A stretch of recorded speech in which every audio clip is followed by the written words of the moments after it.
How's it going? Welcome back to the channel. In this video we are back in the office and we are going to be installing this new light from IKEA.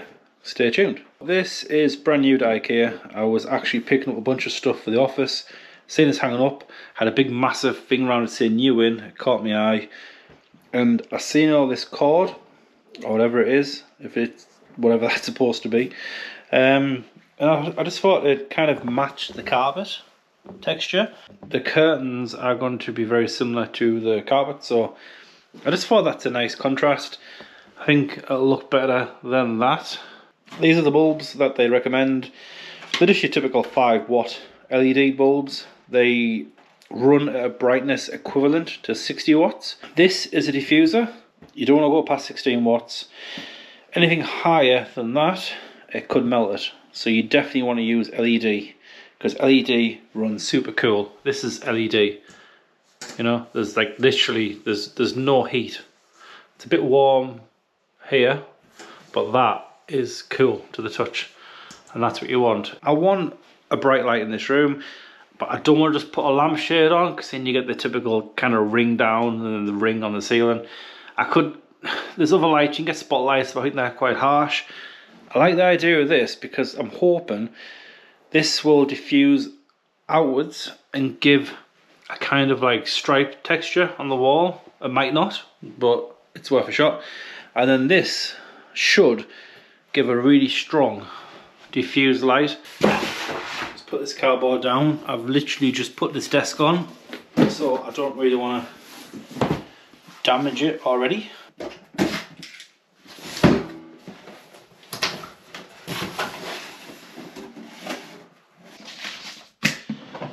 Got instructions, so that just basically hooks on and off. That's good for cleaning, because for whatever reason these love to get full. It's not so much dirt, it's like bugs. You get like dead spiders and flies that land in there. So basically these hooks here hook into these, so you push the light up and then twist, and that'll hold it in place, kind of like that. So it's attached. A bit simple. Am I missing something here? It's got a hook there.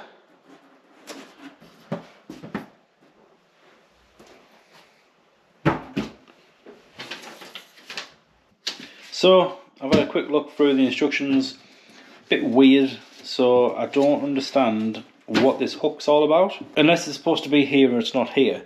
But basically the hook hooks onto this, and this is kind of like a spring, and that kind of pins it up against the ceiling. I don't have the hook, so I am just going to screw it with these 3 holes here. I'm going to screw this to the ceiling like I normally would. This will be like that, which means the cable for me will already be coming through this bit here. If you wouldn't do this, I guess, but if you were going to put this on the wall, you can't get the cable under there. But if you had the cable coming in from here, you would run the cable through this hole, up this tube, into here. But I am not using that setup. The cable will be already in the center. This should come up. You have your live brown, neutral blue. Now I should add, this isn't how to install the electrical side of it, because I'm not a qualified electrician. It's really easy. I mean, if you can wire a plug, this is pretty straightforward. But do this if you feel comfortable doing so. If not, do get an electrician. This is 240 volts and it will kill you. So just be aware of that. Like, if you don't know what you're doing, don't do it. What I will do, because the cable's already here, I'll pull this out. I'll probably just chop off probably half of this, run the cable through, connect it up, clip that back in, close that, have it screwed up, and you should be good to go. You can actually remove this fitting at the end. A lot of people, this is live, so definitely do not be doing this. But I'm gonna screwdriver in there, be able to show you guys. So obviously don't touch that. But normally you would remove the light fitting. There's a loop here and there's a live and neutral, and This is basically your ring main, so you got multiple coming in and going back out, and you don't want to disturb this section here, because if you remove any of these you could knock off a light in the other room or the whole circuit. But essentially you'll have a live and neutral either end, and these are the ones going to this cord. So normally I would just remove this far right and the far left and reconnect your new cable and you're good to go. You can leave that in place, that's fine. But with this setup, I think I might, normally these little grub screws, if you remove this actually screws off, and you can remove this grub screw either side and basically just remove that whole connection and just have a wire, and I should be able to put that wire straight into this. Like I say, do not do what I'm doing. Definitely do not do what I've just did there. That is very dangerous, but I know exactly what's under that cover. You know, you don't want to be putting your fingers in there because you will get one hell of a bang. So, going to get some ladders, kill the power, and get that removed.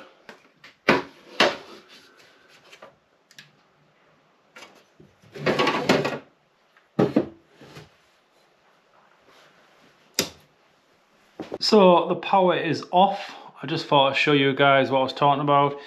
I can't stress enough, if you're not comfortable doing this, do not do it.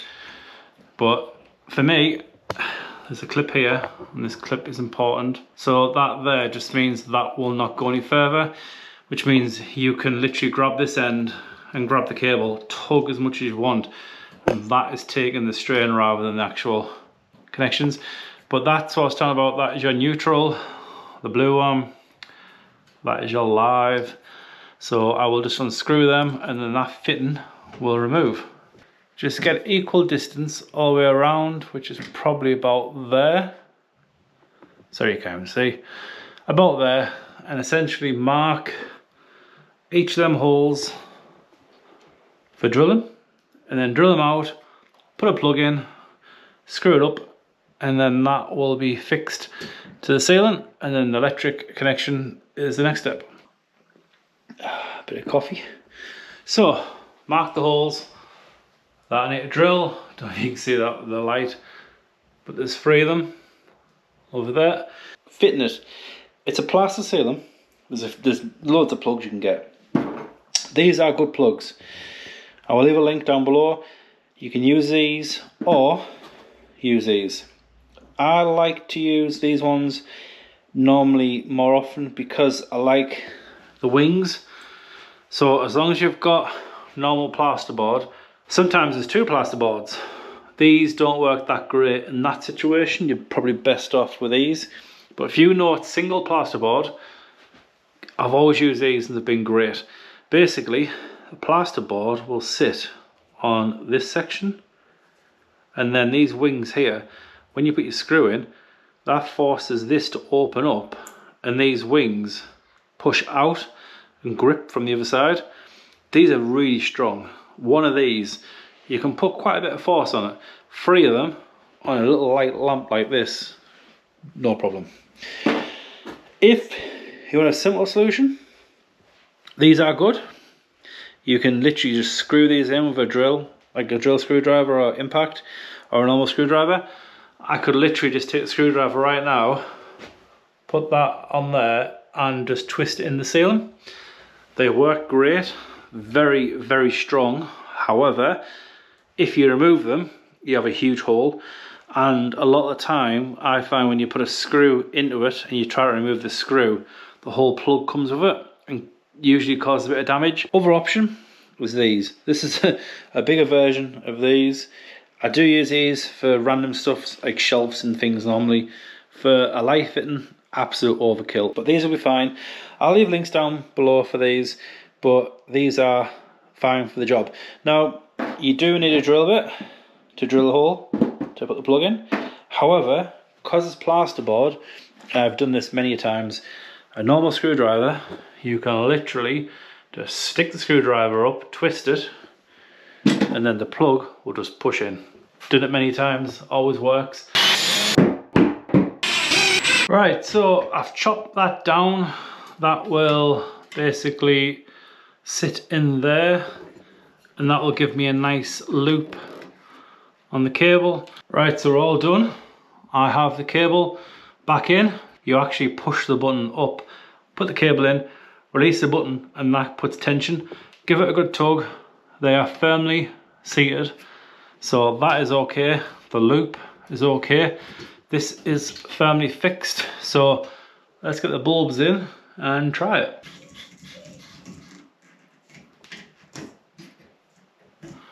Right, electric is back on. There we go. Pretty bright. Right, let's turn this off. So we need to get this back on. This just slides up and then rotates. Right, let's see what's like on.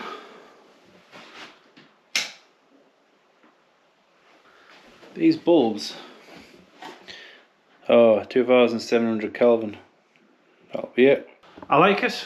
It's really nice. I think it does suit the room. It's just, what I don't like is it's not that noticeable really in person, but on the camera I'm looking at now, I can see the bulbs. So you can see there's a bulb there, there and there. But in person, it isn't that noticeable.